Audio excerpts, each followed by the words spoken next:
Selaku orang awam, bolehkah kita tak ikut mazhab tapi hanya ikut Al-Quran dan hadis?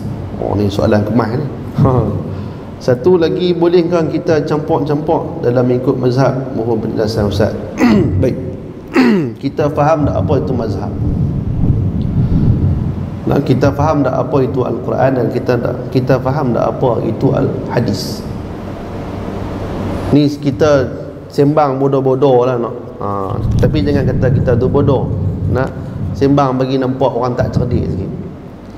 Kita hari ni kalau tanpa ulama, kita boleh sembang tak? Cakap benda-benda semayang apa semua ni, boleh tak? Tak ni cara kalau duduk dalam hutan. Ni kita duduk dalam hutan ni, kita tahu semayang 5 waktu.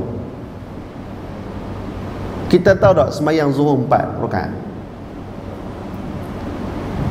Kita tahu tak semayang subuh tu sunat ada qunut? Kalau kita tak duduk dalam hutan pun, kita tak duduk dalam hutan pun, orang bagi buka Al-Quran, hang tolong tafsir sah. Baca surah Al-Baqarah, apa mana Baqarah? Dia doa lembu betina. Lembu betina tu betul. Tak sebab apa buah lembu betina. Dia pun doa. Tak, saya ni nak kena rujuk semula. Buat kemas lagu tu.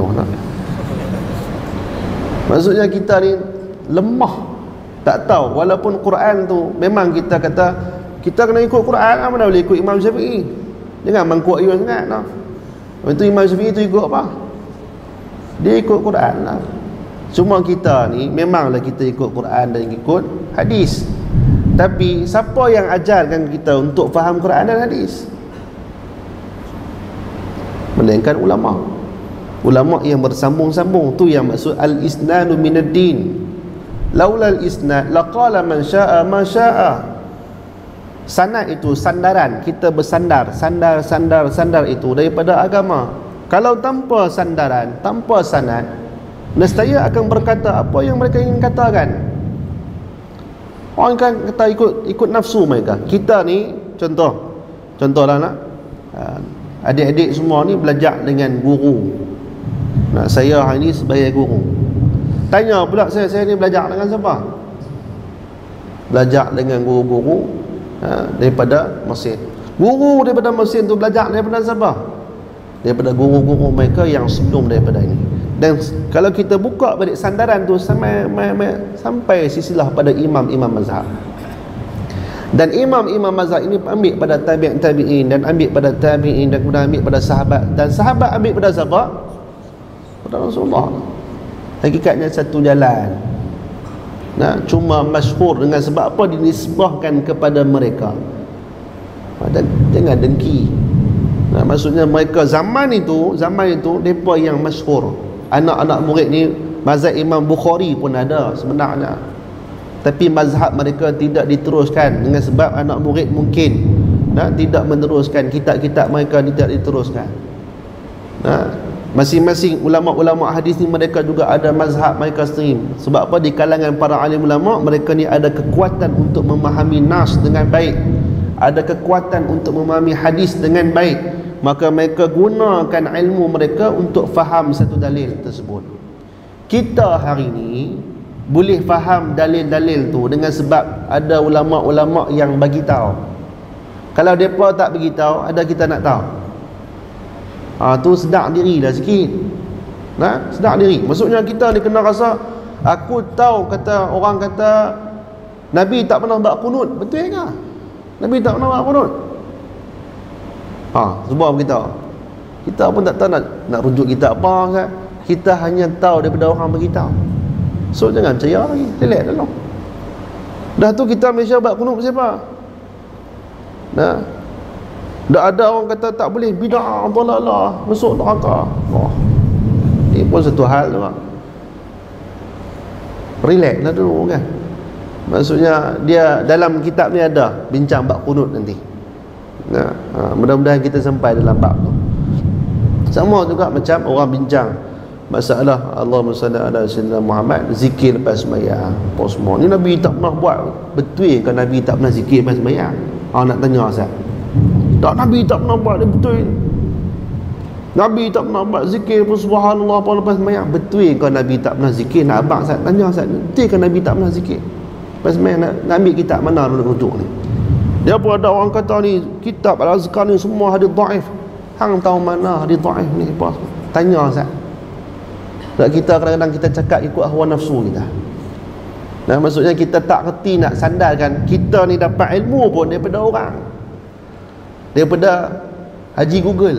Nah, kita dapat ilmu Haji Google dia pun, tapi duk merasa hebat dia tu. Nah, maksudnya betul kan Nabi tak zikir lepas sembahyang?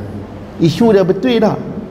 Isu dia Nabi zikir lepas sembahyang, cuma kaedah dia Nabi zikir senyap. Masing-masing zikir, masing-masing zikir.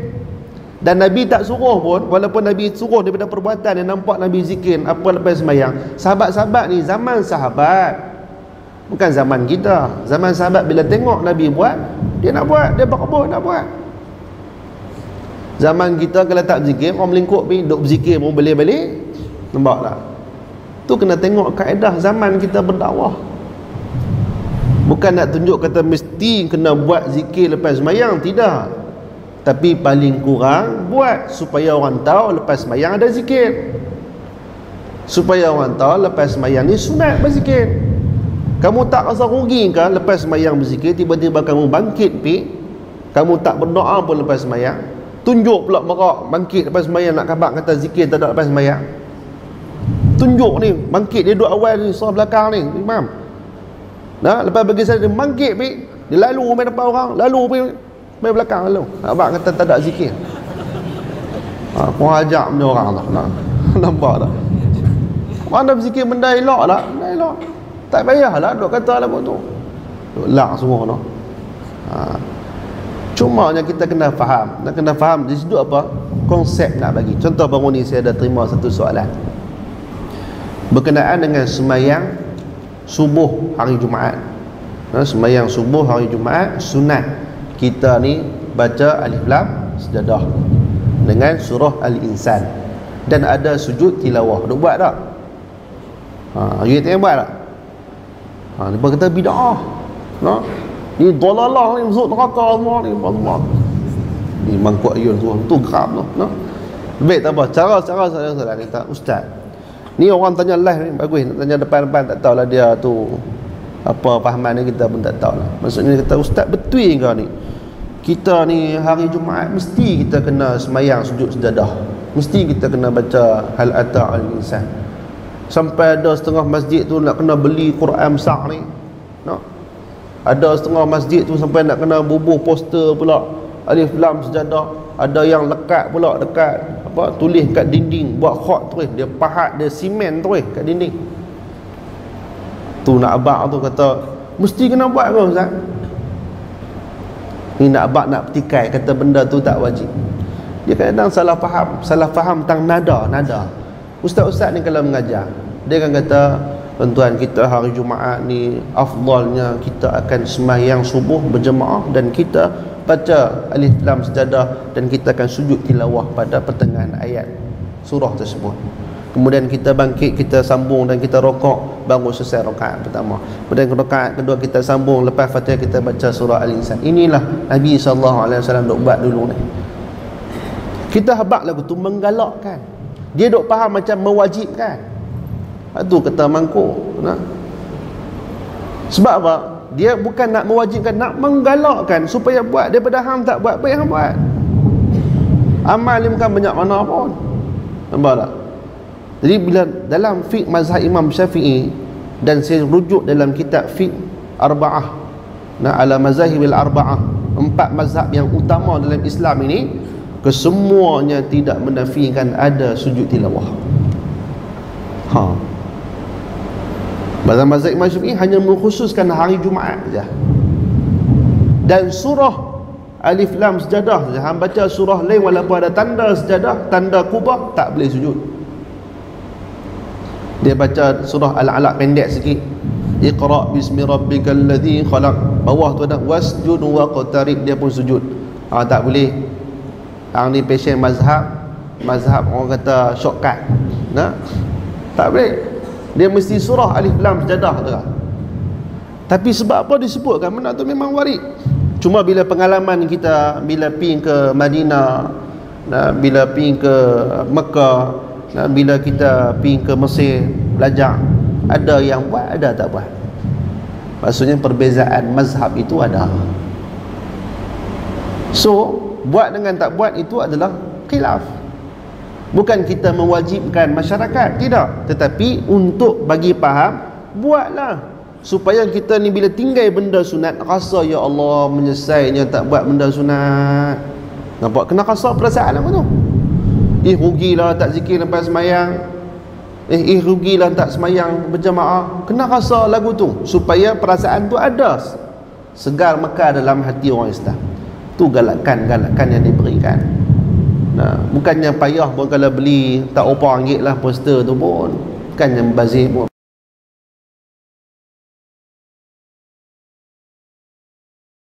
Baca tu lah. Nampak? Ini adalah salah satu salah faham. Pengalaman kalau saya mayang di Masjid Madinah Al-Munawwarah, ada satu hari imam tu dia baca hari Jumaat, dia baca surah Sejadah, dia baca alif lam alif lam Sejadah, dan baca hal ata al insan, surah Insan. Bila rakaat pertama tu sujud, bila sujud tu saya dapati memang ramai yang terpinga-pinga, nak sujud ke apa, dia rasa macam tak biasa buat. Ada macam tak biasa buat. Tapi adakah benda tu haram? Tidak. Dan dia pun tak bangkit lepas tu duduk kata bid'ah apa ni, buat bid'ah, tak ada. Dia tak perak lagu tu kan, kita yang perak. Maksudnya golongan-golongan ini sepatutnya kena ada satu perasaan, dia ni boleh faham, dia boleh faham, boleh faham benda tu ada khilaf di kalangan kita. Jadi maksudnya bolehkah kita ni, tu dia jawapan dia bolehkah kita nak ikut mazhab Quran? Kalau hang tarah Imam Syafi'i, kira boleh lah. Kira kalau tarah Imam Syafi'i, boleh kira ikut Quran, ikut hadis terus. Tak payah ikut mazhab Syafi'i lah. Kira hang mazhab, nama hang sendiri. Macam tu. Baik. Satu lagi, bolehkah kita ikut campur-campur dan ikut mazhab? Ni benda ni tak boleh. Sebab apa? Kita akan ikut kemudahan kita. Tak boleh. Maksudnya kalau kita ni ikut mazhab Maliki, insya-Allah tawakal ala Allah, ikutlah mazhab Maliki. Tapi jangan kita salahkan pula mazhab Hambali ataupun Syafi'i. Sebab apa? Itu adalah mazhab. Ni saya memang dapat rasai benda ni makin popular di kalangan masyarakat, di kalangan mahasiswa dan mahasiswi dalam isu ni. Kalau mengaji bidang agama pun tak gaduh teruk macam tu. Tapi untuk mengaji engineering, dia duk buat bergaduh ni apa ni, mazhab ni tak kena ni apa ni. Sekali lagi mangkuk ayun. Mangkuk ayun. Janganlah macam tu, jangan sampai macam tu. Sebab apa? Kita pun kalau kita orang bagi kitab Arab pada kita, kita tak mampu baca dengan baik. Orang bagi Quran, tolong bagi tahu sikit asbabun nuzul dia, sebab apa turun Quran ni, sebab apa turun ayat ni, dia pun tak mampu jawab. Melainkan apa yang diajar untuk dia berhujah dengan orang, tu dia mampu jawab. Kalau benda lain dia tak mampu nak jawab. Jadi maksudnya ilmu kita tidak sekata dan ilmu kita tidak banyak, maka kita hanya merujuk pada orang yang alim. Tapi tidak salah untuk kita bertanya. Kita ni, tahap kita ni, dan sehingga tahap saya pun hanya bertaklid saja, ikut saja. Ilmu kita tak banyak. Walaupun PhD lah ni dapat, tak terang mana. Tak terang mana. Sebab apa? PhD dalam bidang tu, kalau dalam hadis pun bukan semua hadis dia mengaji. Contoh dia buat, dia nak tahqiq, dia nak mengkritik dalam satu hadis dalam kitab Sahih Imam Bukhari. Sahih Imam Bukhari hadis berlembar. Dia mungkin ambil satu bab saja. Kitabul Iman. Kitabul Iman ni satu daripada berapa daripada hadis dia. Dalam Kitabul Iman tu pun dia ambil daripada hadis-hadis yang banyak, dia ambil 2, 3, 4 hadis saja. Abang kata banyak tu lah yang dia tahu, hal lain tak tahu lah. Kita boleh kata kita tahu semua? Tak mampu. Ini adalah satu akhlak yang sepatutnya kita kena tahu, supaya kita tidak mendakwa kami ikut Quran hadis. Kemas lah. Memang betul kita ikut Quran hadis, tapi seolah kita cakap lagu tu, kita telah menuduh bahawa Imam Syafi'i tak ikut Quran hadis. Betul tak? Betul tak ni? Ha. Kita dok pasal macam Imam Syafi'i tak ikut kat hadis lah. Jangan kata lagu tu. Kita dapat ilmu pun silsilah ni main dari situ. Nah, cuba kita kalau belajar hadis, kita cuba cari tok guru kita semuanya sandar kepada guru, pada guru sampai kepada imam.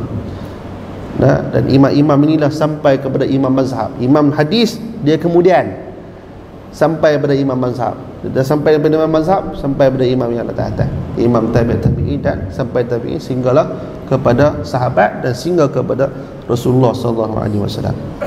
Jadi patutlah kita kata lagu ni, maksudnya kita tak sampai lagi tahap yang macam ni, sehingga kan disebut di dalam Allahumma salli ala sayyidina Muhammad dalam kitab Taqrirun Nawawi, di syarah mudah Tadribun Nawawi, Tadribur Rawi oleh Imam Suyuti.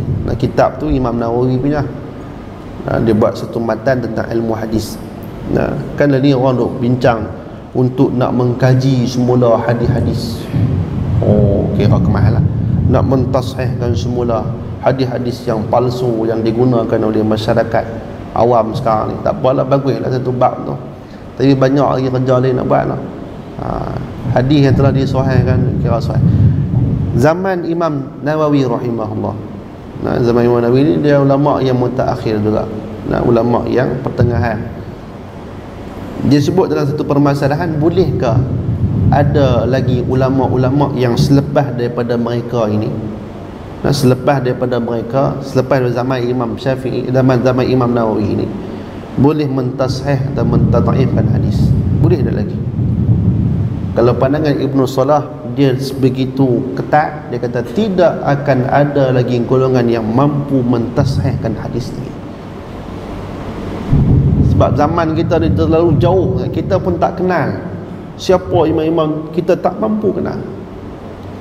Kita nak kritik dia, kita tak sezaman dengan dia. Kita nak kritik dia, dia sudah tulis dalam kitab dia dan kita pun tak kenal macam mana. Kita boleh kaji, tapi benda itu terlalu susah buat kita yang hidup di akhir zaman ini, melainkan menerima apa yang datang daripada ulama-ulama yang silap. Kata Imam Nawawi boleh, dia kata. Dia nak bagi sedap bagi hati kita yang nak mentashih dan mentadhaifkan dia. Dia kata boleh. Imam Nawawi kata boleh, tapi kena cukup syarat sama hebat macam ulama-ulama lah ni. Siapa ulama-ulama hak zaman lah ni kita sebut sikit, hak sama hebat macam Imam Syafi'i, sebut tak? Hak semua masyarakat ahli fatwa kita semua ni masih merujuk kitab-kitab yang dibuat oleh Imam Syafi'i. Kita nak ambil mazhab mana? Kita nak ambil pandangan mana? Kita nak ambil qaul mana yang tak disebut oleh imam-imam ni? Kita nak buat qaul sendiri. Ni nak kena bagi faham, sebenarnya ilmu kita ni ujung kuku Imam Syafi'i pun tak ada. Nak ujung kuku pun tak ada. Semua ni kita menumbang, insya-Allah. Besar sungguhlah pahala Imam Syafi'i, dan mudah-mudahan kita yang ikut mazhab dia ini akan menerima syafaat daripada dia, sebab kita ni semua fiqh kita bergantung kepada pandangan Al-Imam Syafi'i rahimahullah.